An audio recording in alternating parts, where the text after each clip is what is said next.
معزز سامعین کرام، آپ سن رہے ہیں دیار اردو چینل پر داستان امیر حمزہ، سب ہیڈنگ امیر حمزہ کا استقبال۔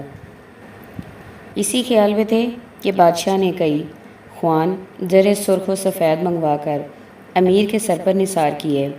امیر نے جو تحفہ شاہ کی خاطر منگوایا تھا گزارا۔ بادہ شاہ نے شربت طلب کیا۔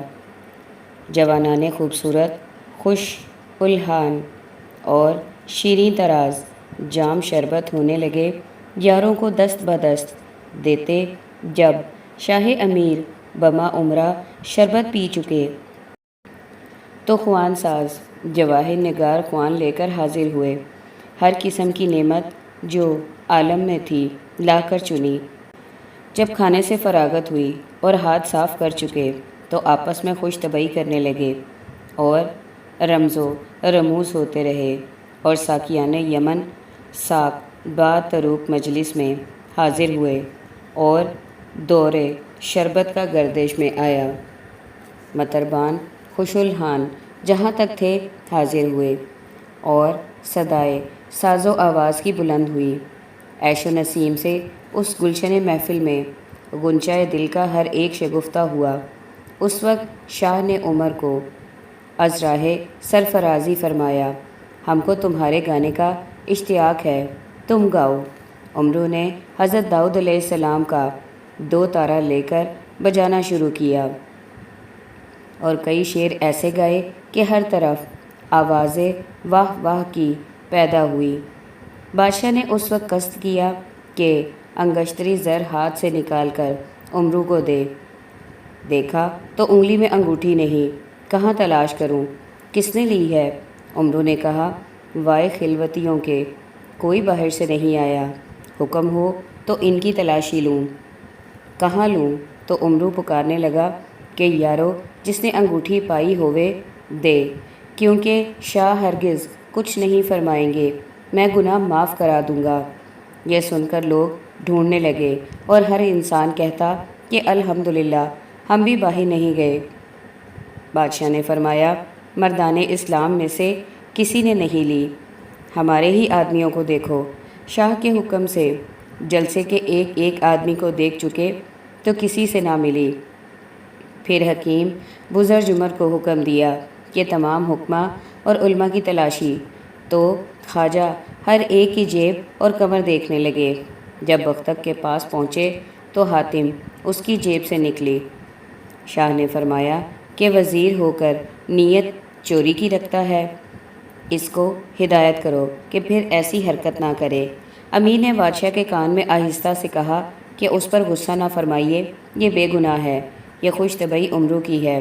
شاہ نے اس کو معاف کیا اور عمرو کی چابک دستی دیکھ کر حیران ہو گئے اور انگشتری عمرو کو بخشی اور امیر کو سر و پا مرثا اور اہل اسلام کی خلت جواہر نگار بھی عنایت فرمایا، اور امیر کو کہا کہ ہر روز دربار میں بما رفقا تشریف لایا کرو۔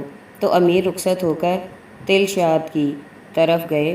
اس روز بختک نے ایک رکا عمرو کی طرف لکھا جس کا مضمون یہ تھا کہ اے بابائے روندگان، میں تم سے التماس رکھتا ہوں کہ پھر کبھی ایسی حرکت نہ کیجیے گا، کیونکہ میں ساسانیوں میں نام رکھتا ہوں۔ یہ ظرافت میرے لیے سبکی رکھتی ہے۔ 500 تمن میں نے آپ کی خاطر بھیجے ہیں، قبول کیجیے، اور 500 تمن کا خط اپنے پاس رکھیے، چند روز کے بعد یہ بھی حاضر کروں گا۔ عمرو نے وہ خط لے کر پڑھا تو نہایت خوش ہوا اور دل میں کہا، یہ فال مبارک ہے۔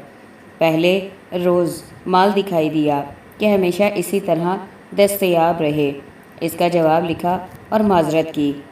اس کے دوسرے روز امیر بما عمرہ بامدار بارگاہ خسروی میں گئے اور بادشاہ کو مجرا کر کے رستم کی صندلی پر بیٹھے۔ اس روز بادشاہ نے مہربانی فرمائی اور ساسانی اور گیا مرسی قوم کے لوگ اور اکثر حکیم وزیر ندیم جو کافر تھے، انہوں نے امیر کی دشمنی پر کمر باندھی، فتنہ و فساد کے تجسس میں رہنے لگے کہ کوئی بات ایسی پیدا کریں کہ اس کو بادشاہ کی نظر سے گرا دیں۔ کہ ایک روز فولاد بن